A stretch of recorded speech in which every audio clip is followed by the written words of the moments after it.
Selamlar arkadaşlar. Umarım herkes iyidir. Şimdi yine bir Dalaman seyahatine başlıyorum. Bu sefer hiç umursamadan gideceğim. Yolda şarja falan girerim. %84 ile yolculuğa başladım. Tribi sıfırladım. Hem de yolda azıcık sohbet ederiz. Umarım hoşunuza gider. Uzun süredir video yüklemiyorum. İlk defa mikrofon kullanıyorum burada. Belki farkı hissedersiniz. Hoşunuza gider. Bakalım niye çıkıyorum bu yolculuğa? Garip. Ondan bahsedeyim. Şimdi benim arkadaşım Yasin var. İstanbul'a gidip gelmesi lazım 1-2 günlüğüne. Buradan giderken uçak var ama gelirken hem uçak yok. Olan uçak da denk gelirse de böyle 14-15 bin lira gibi rakamlar.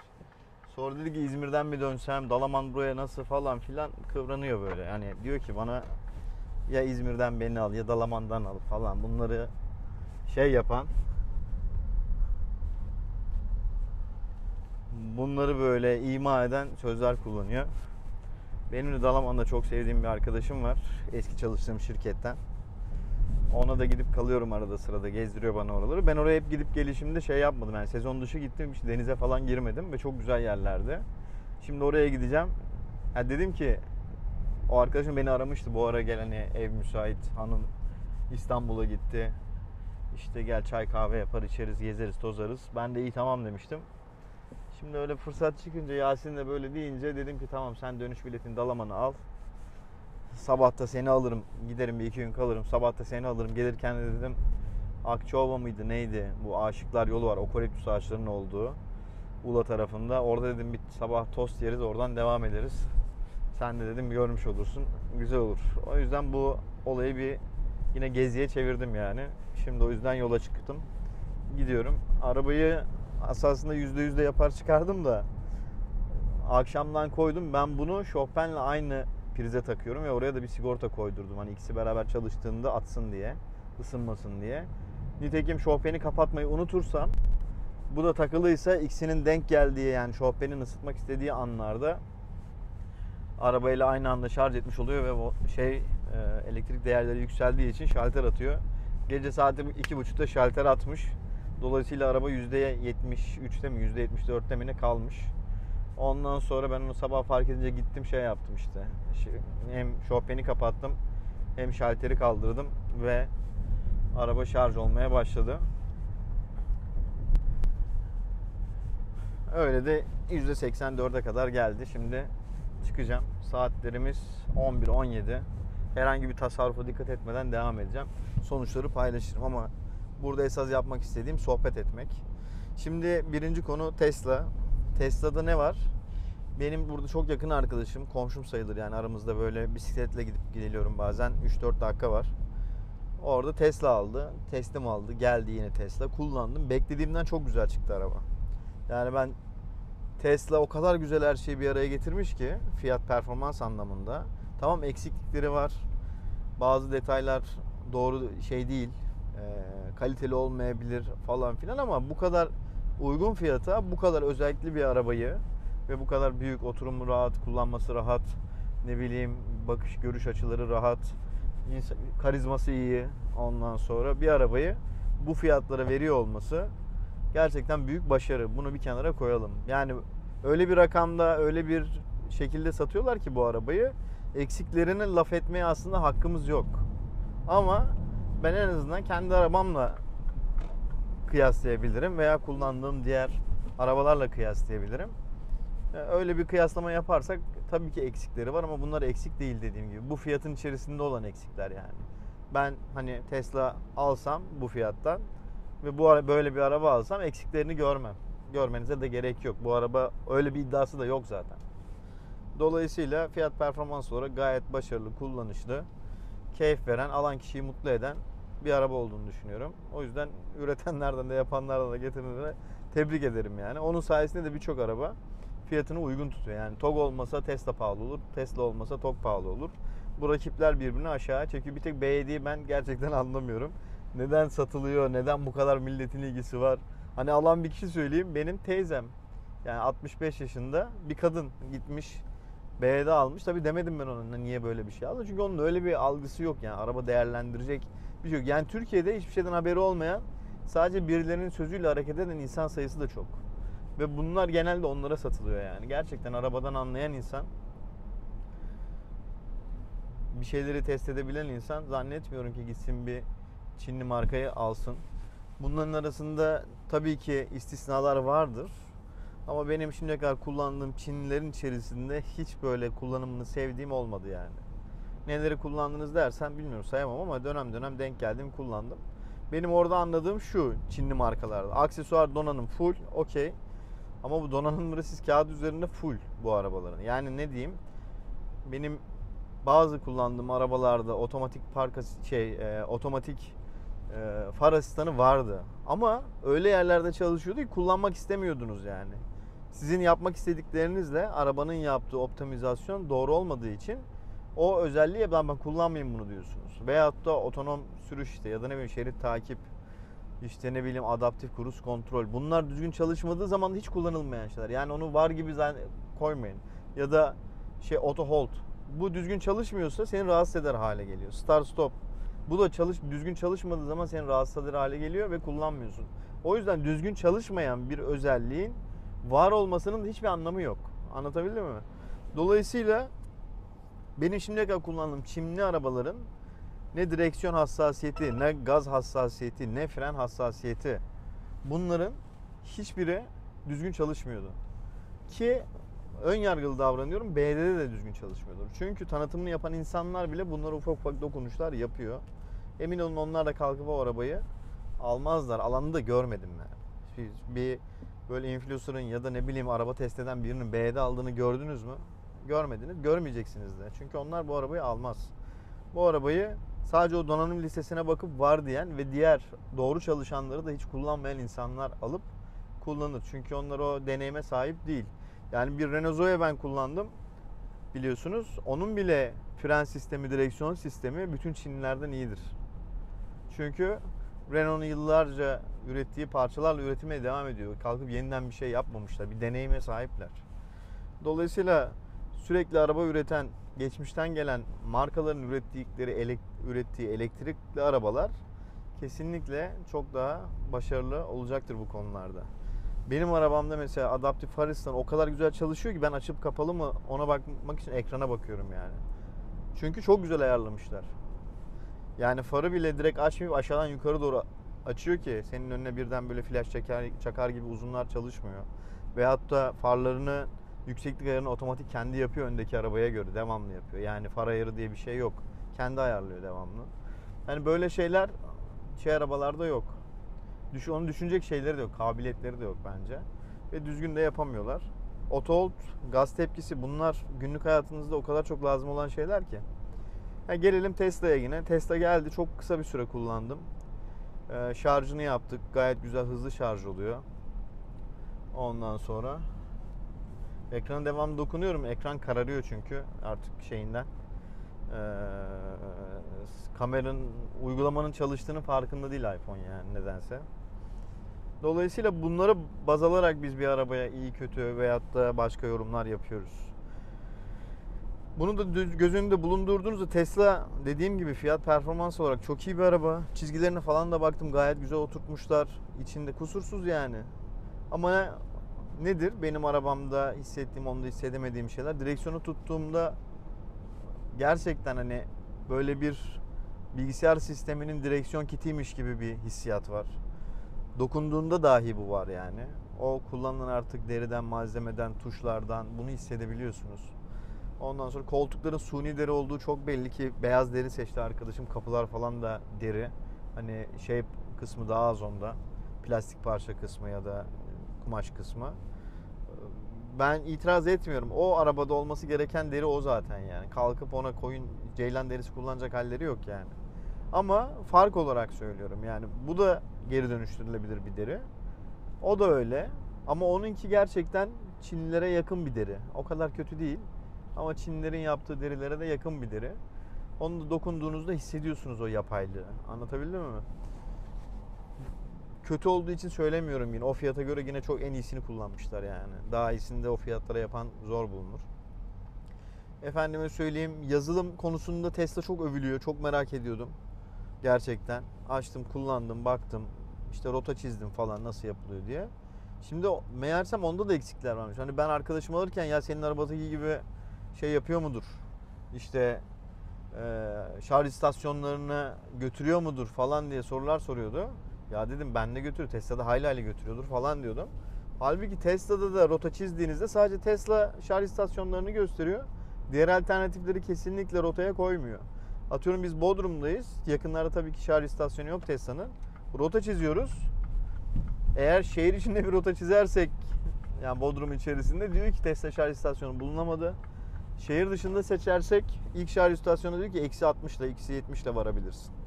Dolayısıyla Tesla'daki bağlantılı özelliğin olması Tesla şarj istasyonu olmadığı yerlerde bir işe yaramıyor aslında. En önemli özellik de bence, yani bir arabanın bağlantılı olmasının sebebi ne? Birincisi bencesi değil, yani bu mantık bunu söylüyor. Birincisi, arabanın size şarjınızla koordineli olarak, yani araba kendisi yüzde kaçta olduğunu, nasıl kullandığınızı bildiği için koordineli olarak size bir rota çizmesi ve hangi şarja gireceğinizi size göstermesi. Ben bir elektrikli araba üreticisi bu arabada bağlantı olması lazım dediğinde aklımdaki fikir buydu yani. Geri kalanlar ek özellikler. Onlar işin tuzu biberi. Ama lazım olduğu ana şey bu. İkincisi, bence anahtarsız giriş çıkış ve başkalarına anahtar paylaşabilmen etkili ve güzel bir özellik. Üçüncüsü, bir özelliği daha vardı aklımda.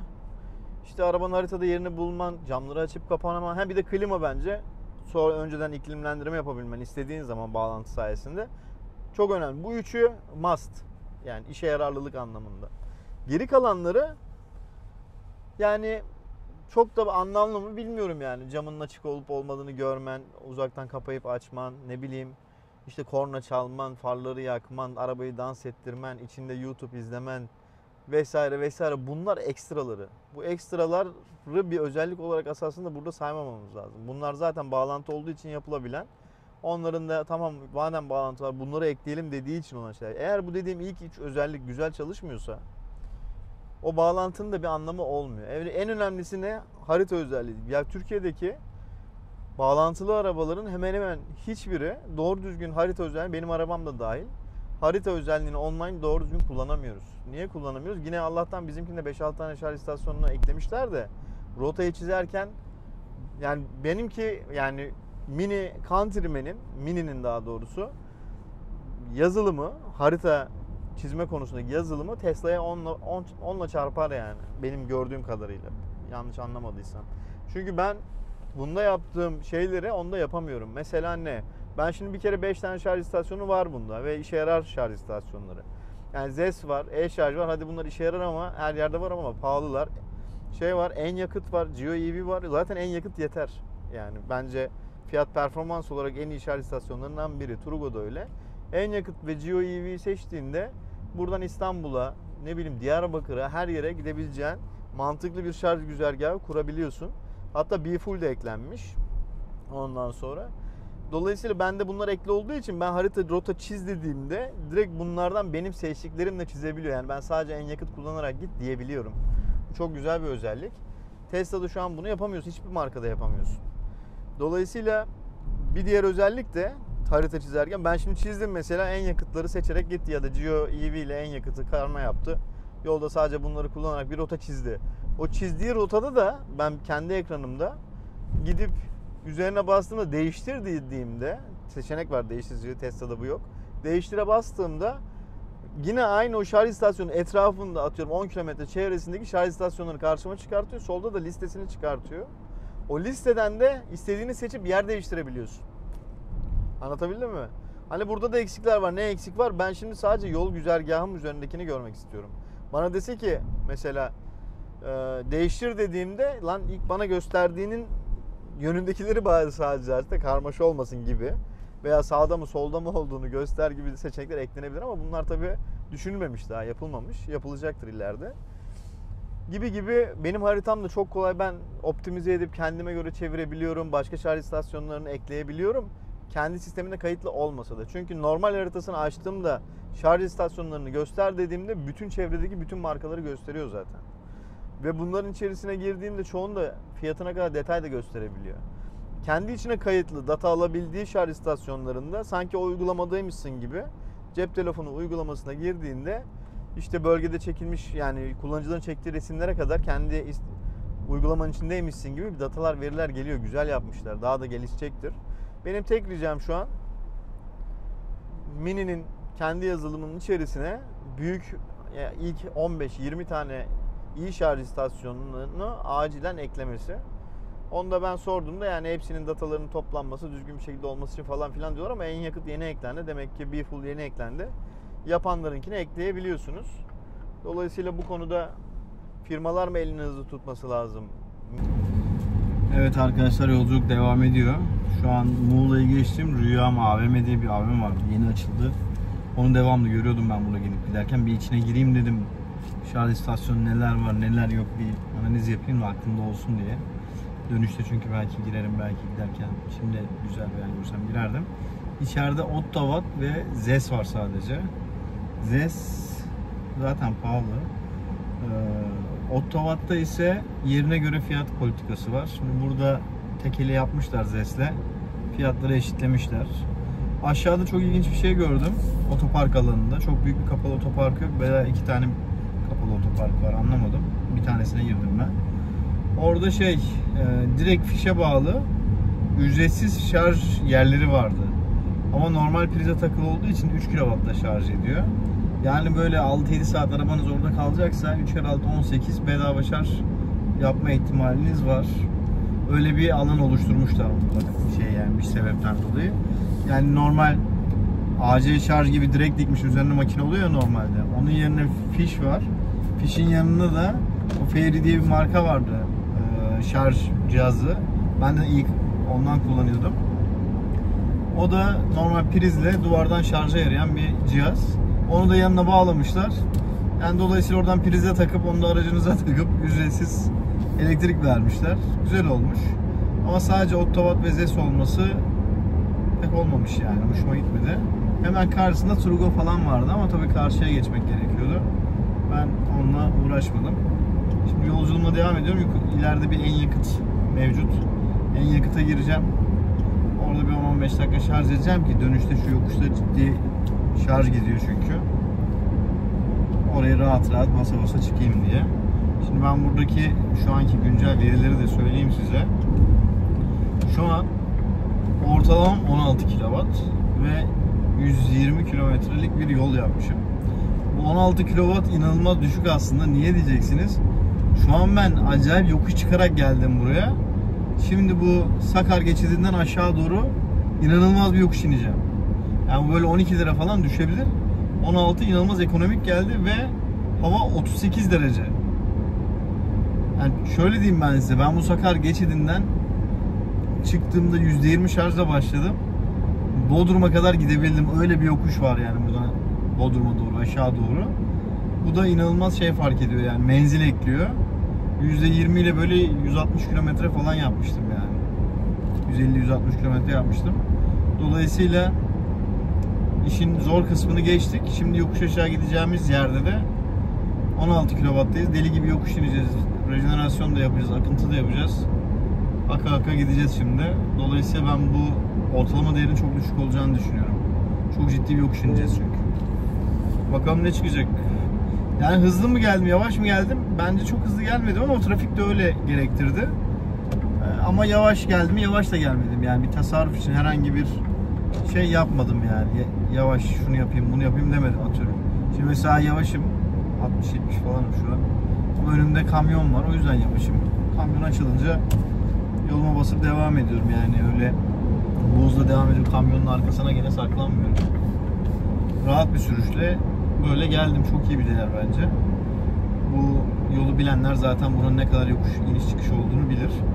Şimdi Sakar'dan aşağı inerken bu bence böyle 12'de 13'lere kadar bile düşebilir yani yokuşta. Ciddi bir diklikte acayip rejenerasyon yapan bir yokuş. Hızlı da gidemiyorsun. Yani akıtıyorsun. Hiç gaza basmıyorsun zaten. Gazdan çekiyorsun, akıyor arabaya, büyük hızla çıkıyor, viraj geliyor, frene yapıp virajı dönüyorsun, bırak bir daha akıyor. Öyle bir yol yani. Hiç gaza ihtiyaç duymadığım bir yol. Şu an konuşmalarım mikrofonsuz geliyor, takmakla uğraşmadım. Umarım iyidir, hem arasındaki farka bakmış oluruz. Bakalım nasıl bir çek. 2 saat 14 dakika, 121 kilometre, 5.7 rejenerasyon, ortalama 16.3.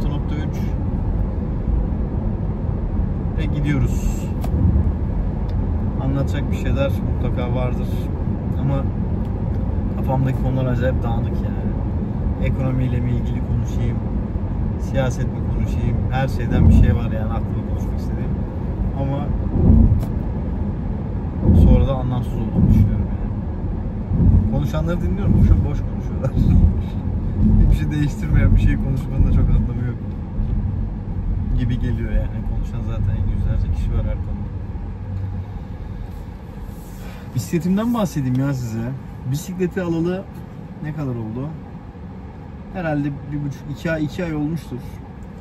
O kadar misafirim geldi gitti, ben şehir dışına çıktım falan filan. Öyle böyle bisikletle 1000 kilometre yol yapmışım Bodrum'un içinde.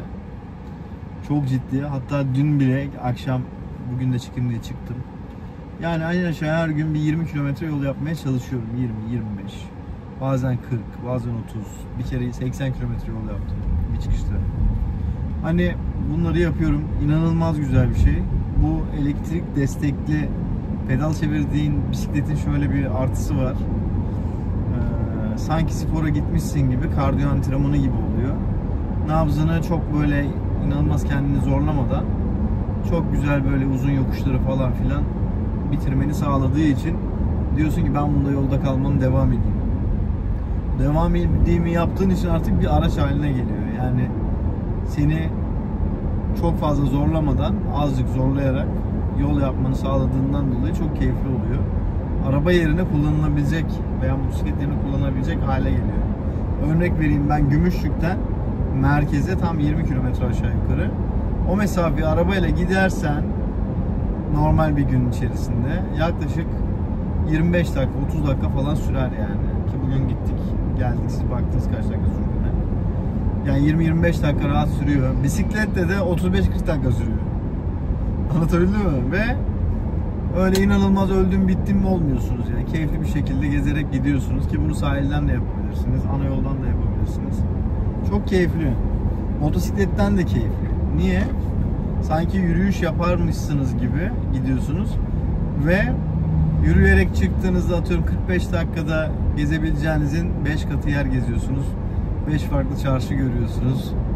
İşte kalabalığı sevenler, böyle gezenler falan acayip hoşuna gidecek bir şey bence. Ben bayıldım yani. Daha önce bu kadar bir bisikletle aşırı neşir olduğumu hatırlamıyorum. Bu elektrik desteği bendeki bütün ön yargıları kırdı. Kesinlikle de tavsiye ederim. Ve Türkiye'de fiyatları uygun. Yani yurt dışı ile aynı fiyata satılıyor neredeyse. İkinci elleri acayip uygun. Neden? Çünkü Türkiye'de bile neden yok. Talep yok. Talep olmadığı için milletin elinde kalıyor. O yüzden de fiyatlar uygun.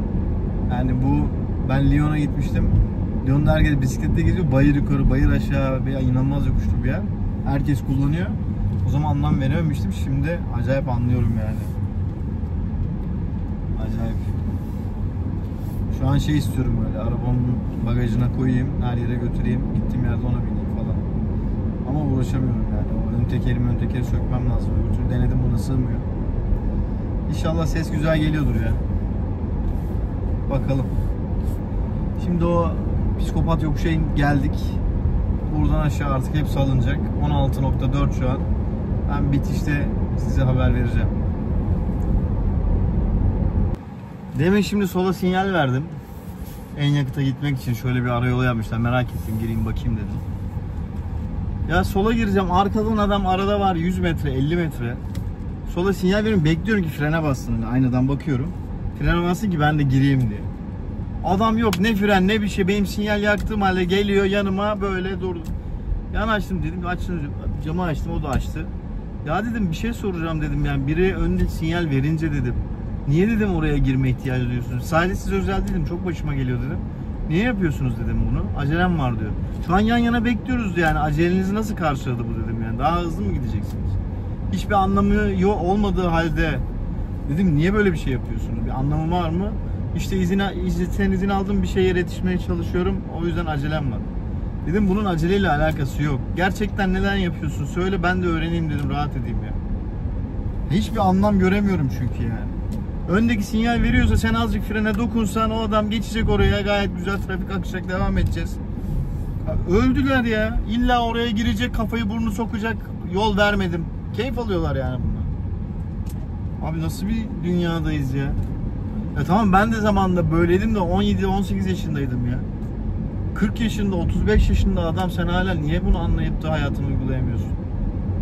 Hayret ya. Enteresan yani, ben algılamakta problem yaşıyorum yani. Bu yaşa gelmiş bir insan artık bunları algılamış olması lazım. Bir saniye bile kaybetmezsin belki, ya da et ya 15 saniye kaybet. Ne olur ya. Bir nezaket değil yani bu. Kolaylık, sana da bana da kolay. Niye biz riske giriyoruz? Niye yan yana yaklaşıyoruz? Niye ben ortada kalıyorum ya da sen kenarda kalıyorsun? Niye strese giriyoruz? Azıcık bir dokunursun frene, o geçer. Sen de arkasından gider. Ölmezsin ya. Çok enteresanız ya. Vallahi billahi ya.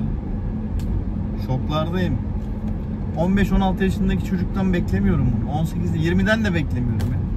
30, 35, 40, 50, kadın, erkek fark etmiyor. Gözünüzü seveyim ya. Çok zor değil ya. Ben diyorum, ben de yapıyordum. Okey, eyvallah. Ama kardeşim, ben en fazla 20 yaşındaydım yani.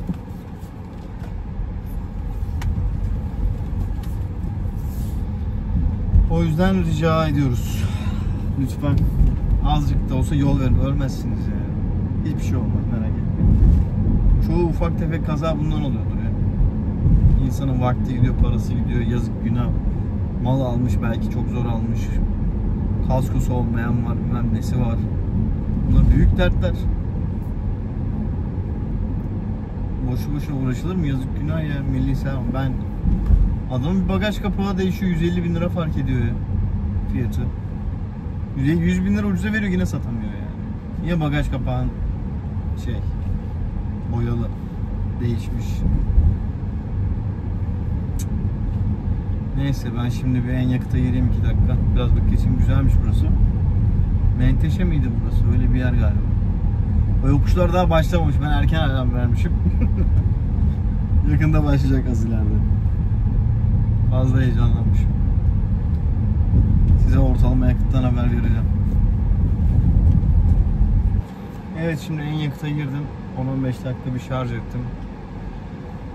Lavaboya falan girdim, bir tur attım, mağazalara baktım. Şimdi hayatıma devam ediyorum. Şu an ortalamamız 16. AVM'nin adını okuyamadım. Yanında bir Nilopark falan var. Bomboş bir AVM. İçeride girdim, outlet gibi duruyor yani böyle. Bir yerlere falan baktım, işte bu Kolombiya falan satan mağazaya girdim. Festival outletmiş. Festival outlet diyorum da festival AVM. Outlet değil, pardon. Ondan sonra bir girdim, baktım falan. Dedim ne var burada, hani indirimli, hani soruyorum, hani yol üstü ya böyle. Buraya da onlar gelir herhalde yani, gidip gelirken uğrarsın buraya. Normalde hesabında yoktur aklında öyle bir şey. Ama bakarsın, fiyatı uygun alayım dersin. Öyle bir yer yani. Öyle olması gereken bir yer. Girdim, dedim ki kapıda da ikinci ürüne %50 yazıyor. Dedim bu ikinci üründe %50 nelerde geçerli falan filan. Yazlık ürünlerde hiçbir şey yok. Tamamen sezon ürünü. Kışlık ürünler var. Şu an hava 38 derece. Hiçbir kimseye şu an mont alma kafasını sokamazsın yani. O 38 derecede montlarda falan indirim olduğunu söylüyor. Yani benim tavsiyem, sen buradan gelip geçecek, alacak insana bir fırsat sunacak bir şey koysan, iş yaparsın burada. Ben geldim. Orada atıyorum tişörtü 2500-3000 lira değil de belki 1200 lira, 1300 lira görsem iyi marka bir tişörtü, belki alırdım. Senin demek ki gidip yurt dışından sağdan soldan orada geçmiş sezonların ürünlerini bulup burada yaz sezonunu makul fiyatta satmam lazım ki iş yap. Yani sonra iflas ediyorlar. Analizleri yanlış, şeyleri yanlış, yaklaşımları yanlış. Tam bomboş AVM dükkanına biri girmiş. Manyak mısınız ya? Nasıl kaçırırsın bu müşteri ya? Bir tane yani günde belki 20 kişi giriyordur yani dükkana. Oradan da o kadar elektrik, su çıkacak. Personelin maliyeti çıkacak, primi çıkacak, herkes evine ekmek götürecek. Mümkün değil ya. Anca buraya belki bizim haberimiz yok. Belki tur şirketleri falan otobüs kaldırıp getiriyor toplu. Belki öyle bir şey varsa belki iş yapıyorlardır ama şu şekilde mümkün değil yani. Öyle de bile zor yani. Sezon ürünü giderim Nişantaşı'ndaki mağazasından alırım yani. Burada yol üstü geçerken niye alayım yani, hiç odağımda değil, bir şey değil. Yani değişik. İnsanlar bir iş yaparken empati kurması lazım müşteri adına. Öyle satması lazım. Planlaması lazım. Çok enteresan. Bütün bu hesap kitap bilmem ne işte analiz şirketler, onu şöyle mi böyle mi yapsak, işte anketler, hepsi hikaye. Empati ya, her şeyin çözümü empati ya. Bir işletme açıyorsan kimsenin müşterin, bunu empati kurup anlaman lazım. O ihtiyaç sahibinin yerine kendini koyman lazım. Onu hissedebilen bir ekibin, personelin, sistemcin, müdürün varsa yani çoğu şeyi çok böyle matematiğe girmeden halledersin. Tabii demiyorum ki böyle inanılmaz büyük dünya çapında organizasyonlar, ama olayın sonunda işin ucu empatiye dayanır. Ben öyle düşünüyorum yani. Şimdiye kadar gördüğümde o. Bir şey satarken de, alırken de, yaparken de, kurarken de empati göz önünde bulunduran herkes işini düzgün yapar yani. Bu da bir anekdot olarak girsin. Hep sana öğretilenle devam edersen hiçbir şey olmaz. Ben şimdi gençleri izliyorum. Bu ayrı bir video konusu olsun. Bunda doluyum, anlatacağım. Ama yine de burada bahsedeyim. Gençleri izliyorum. TikTok'a bir girdim, bunalıma gireceğim ya. Normalde girmiyorum, kaydırıyorum. Genç kızlar, erkekler ağlıyorlar. Ben bu hayatta yaşamak istemiyorum. Şudur, bugün de çalışmak zorundayım. Bilmem ne. Dünya kadar şey. Bir yandan bunların altına bir kadıncağız yazmış. Demiş ki ben de 54 yaşındayım. 2 tane çocuğum var.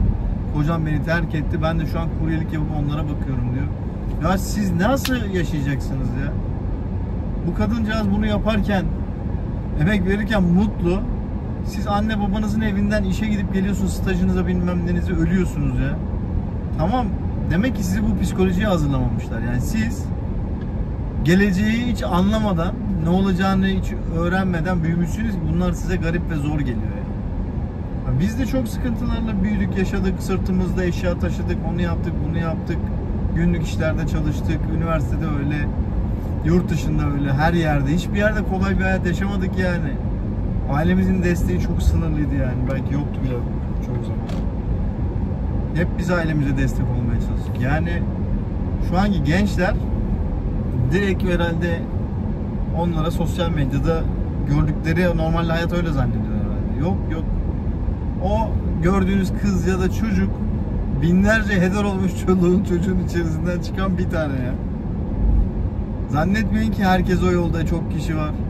200 bin kişi, 300 bin kişi uğraşıyor. Belki 35-40 kişi o konuda namusuyla başarılı bir şekilde oraya gelmiştir ya. Dışarıdan yanlış, onlar da mutlu değildir bu arada. Hani o özendikleriniz de aslında o hayatı istemiyordur yani. Düzenli bir ailenin, yuvanın içerisinde abisi, annesi olsa onlara sahip çıkar bir halde yaşamayı. Onlar inanın 100 kere daha tercih eder o görüntüyü hayata göre. Huzur yok çünkü. Ne zaman ne yapacağım belli değil. Etrafındakilerine güvenemiyorsun, hayatını kuramıyorsun. Çok zor. Öyle göz önünde hoppa zıppa bir hayat yaşayan insanlarla, doğru düzgün insanlar evlenmez ki. Boş beleş insanlarla evlenecekler yani, kendileri gibi. O yüzden ömür boyu hiçbir mutlulukları yok. Siz kendi hayatınıza, düzeninize bakın. Şu an merak ettim ortalama kaç. Düşünüyorum. Şu an hala 16.3. Deli yokuşlara gelmedik ama iniyoruz.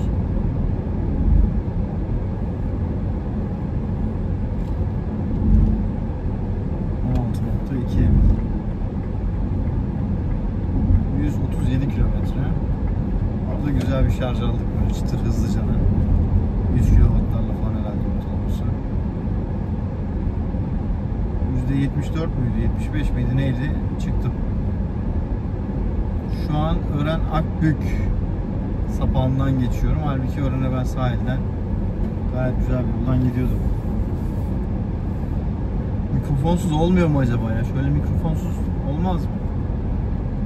Yani Kesin mikrofon lazımsa yazın yani. Gerek yoksa da uğraştırmayın, böyle çekeyim bitsin.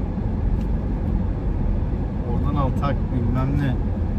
En azından başı mikrofonla oralardan gelirsin. En son gelirken şu Shell'den şey almıştık. 2 araba gelmiştik. Hatta 2 araba mıydık? Evet, 2 araba geldik.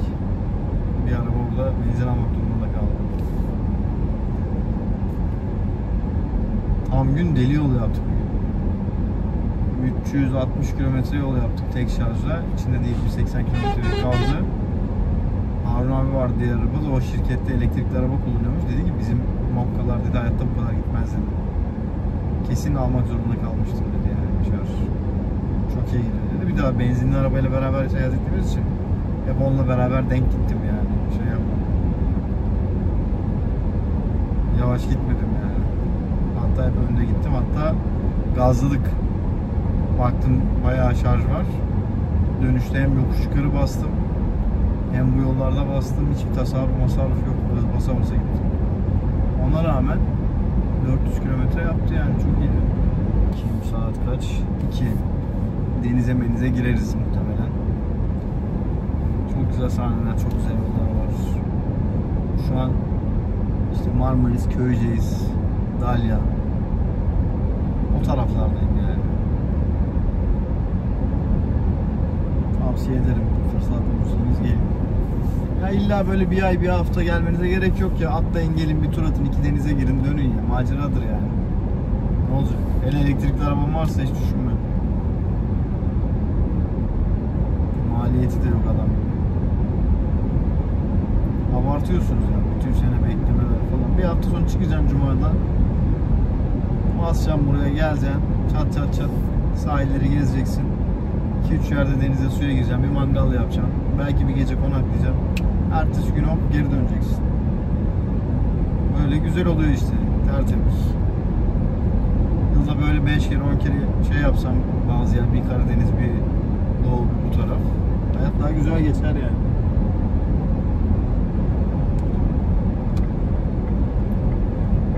İnsan hareket edince yaşadığını hissediyor.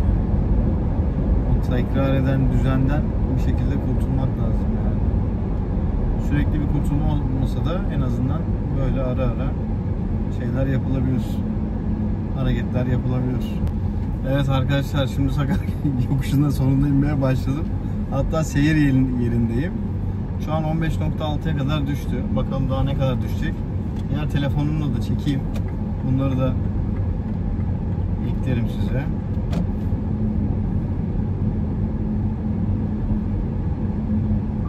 Evet, diğer telefonla da çekiyorum şu an.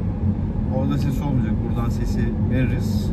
Yan tarafa görseli ekleyeceğim. Bakalım bu yokuşa inene kadar nasıl bir rejenerasyon yapacağız. Hızlanırken çok fazla gaza basmamaya çalışıyorum. Zaten gayet hızlanıyor. Virajlarda ben mecburen fren yapınca, şimdi viraj geldi. Basıyorum frene. Bayağı sert bir viraj.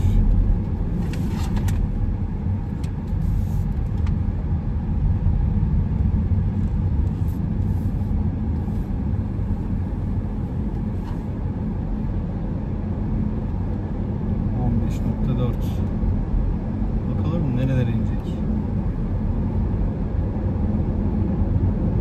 Eksi 3'ü falan görüyorsunuz zaten orada. Bakın öndeki arabayı görünce otomatik kendisi şey yapıyor, adaptif olarak yavaşlıyor.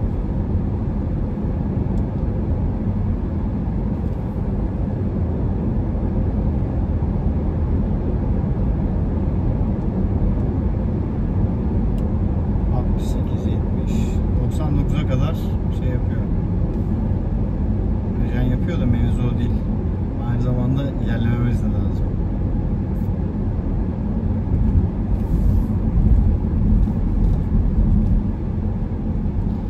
Burada arabayı akıtmak daha iyi yani, öyle söyleniyor ya.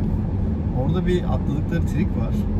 Diyelim ki böyle uçsuz bucaksız 8 derecelik bir %8'lik bir eğim olsun. Yokuş aşağı. Gidiyorsun. Orada belirli bir hıza çıktıktan sonra daha araba hızlanmıyor. Atıyorum 110'da kalıyor, 115'te kalıyor. Daha fazla hızlanmıyor. Orası bence artık salmanın zarar ettiği nokta. Orada şunu yapmak lazım. Oradan tekrardan hızlanabileceği bir hıza, atıyorum 70'ten 110'a çıkıyor ya, ya da 80'den, ne kadar, hangi aralıkta daha hızlı çıkıyorsa, çıktığı hızlara kadar frenle, rejenerasyonla yavaşlayacaksın. Tekrardan hızlanmasını sağlayacak. O zaten hızlanmak için harcamadığın şey sana kar kalıyor. Artı o hızdan alçak hıza inerken de rejenerasyonla şey sağlıyorsun. Tasarruf sağlıyorsun. Yani geri dönüşüm sağlıyorsun. 13'lere iner mi bilmiyorum ama şu an 14.9 oldu. Şu an mesela rahat hızlanıyor. Şu an sal. Yani öyle bir noktaya geliyor ki daha hızlanmıyor. Burada tabii ona rastlamayacağız ama onun olduğu yerler oluyor. Takip edin bakalım. Şimdi bayağı bir hızlandık. Ben fren yapıyorum. 84, 86 ile güzel de akarak 92. Bıraktım freni. Bir de bunda şey var. Tekrar bir gaza dokunman gerekiyor. Çünkü o fren yaptığın hızla seni indirmeye çalışıyor. Güzel bir şey de. Şu an bizim amacımız hızlanıyoruz. Hop. Öndekilerle zaten yavaşlayacağız mecbur. Gayet iyi. Hadi bir 13'ün köşesini görsek.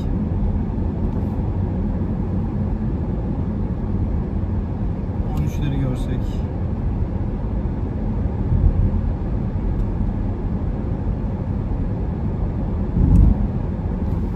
Kaçış rampası. Ne yokuş be. Ne yokuş be. Ben buraya elektrikli bisikletimle çıkarım, biliyor musunuz? Yani çıkarım diye inanıyorum, gerçekten çıkarım. Sabırla. Kimi yerde 3. vites, kimi yerde 2, kimi yerde 1. Ama çıkarsın.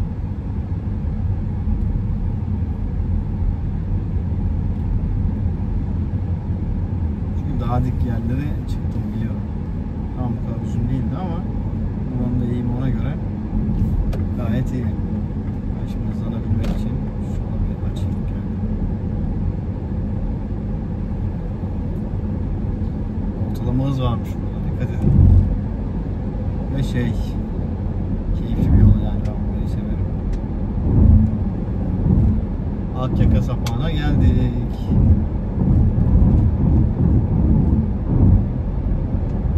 Az kaldı yani. 13'leri göremeyeceğiz galiba.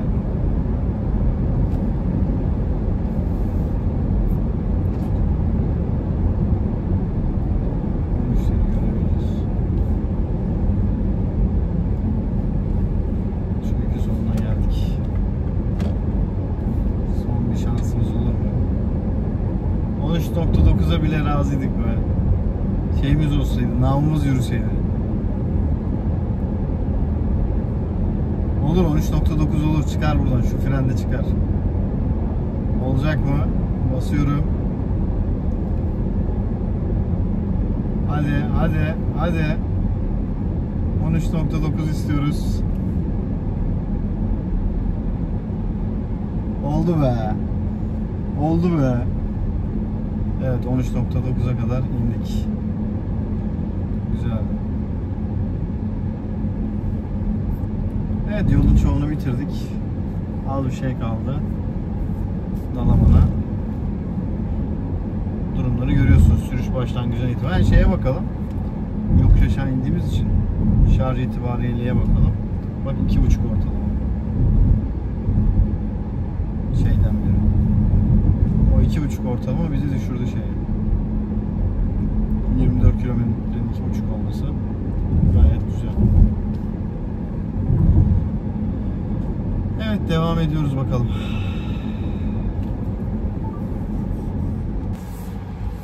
Şimdi Dalaman'a geldim. Önce Ortaca'ya geldim. Arkadaşımla buraya hastanede iş varmış, orada buluştuk. Şimdi beraber devam ediyoruz. 215 kilometre oldu. 4 saatlik bir yolculuk. Tabii bunun içerisinde arabada beklemeler falan filan da var. Tam anlamıyla direkt bir yolculuk olarak değerlendiremeyiz. 13.8 şu anki ortalamam. Burada da hava sıcaklığı 38 derece. Yani 35 ile 40 derece arasında bir hava sıcaklığında bu değerleri yakaladık. Bu dönüşte de yakalanabilecek bir değer. Daha önce ben denemiştim. Hatta daha ekonomik bile olabilir. Ama dönüşü yavaş yaparsan. Yani 13.9 bence eve vardığımda da yine böyle 13-14 arasında bir ortalama değerde kalacak. Bu yol zaten öyle hızlı aman 110'ların 120'lerin üzerinde gidebileceğiniz bir yol değil. O yüzden bu değerler gayet güzel. Şimdilik burada bu günün videosunu kapatalım. Ara ara değişik konulardan konuştum. Umarım yeterli olmuştur. Orta uzunlukta bir video yayınlamış olalım en azından. Takip edip yorum yaparsanız sevinirim. Kanalda böyle bir izlenme sayısı düşüklüğü var. 2000-3000 rakamlar beni heyecanlandırıp adapte edemiyor video çekmeye. Çünkü benim başka bir işle ilgili, gayrimenkulle ilgili bir YouTube kanalım var. Buna göre çok daha heyecanlı. Genelde oraya video çekmekle ilgileniyorum. Bu tarafta da yapabileceğim videolar var tabi. Motosiklettir, bisiklettir, arabadır, elektrikli arabadır, günlük hayattan parçalardır falan ama yani bir tetikleyici bir heves maalesef yok yani.